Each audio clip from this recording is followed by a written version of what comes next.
Donc ce qu'on a fait ici, c'est sur l'espace web lié à cette URL. On a créé des dossiers qui sont accessibles par chacun, par l'un d'entre vous.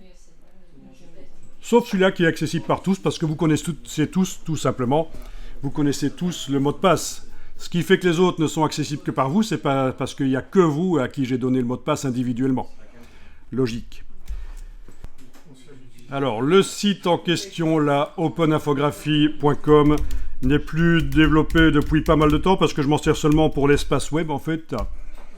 Et voilà à quoi il ressemble. Donc, c'est un site qui n'est pas terrible du tout.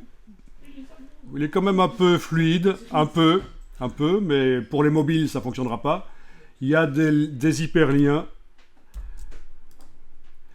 Voilà. Des hyperliens avec des insertions de vidéos YouTube. Voilà. Alors, c'était juste en fait ce site, comme c'est indiqué sur la première page ici, un test d'exportation HTML CSS au départ de Adobe InDesign. Alors, InDesign est capable en standard d'exporter en HTML CSS le contenu d'un bloc. Quand on fait fichier exportation, on peut choisir HTML CSS. Mais ici, pour exporter tout un site, c'est un module payant qui s'appelle Ajar In5, qui a été testé, il a été ajouté à InDesign, et on a pu exporter plus que juste le contenu d'un bloc en HTML CSS. Ça a pu être des pages qui ont été exportées en HTML CSS, ou tout un document. C'est très particulier d'ajouter du HTML5 à InDesign et de faire de l'exportation de pages web.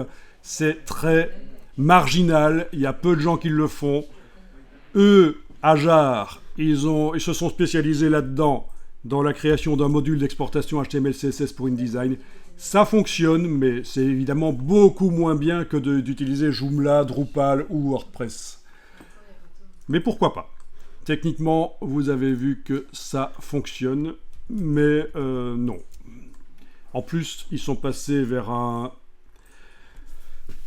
système d'abonnement mensuel qui finalement coûte très cher à l'année, plusieurs centaines d'euros. Est-ce que ça vaut la peine? Pour certaines boîtes peut-être, mais non.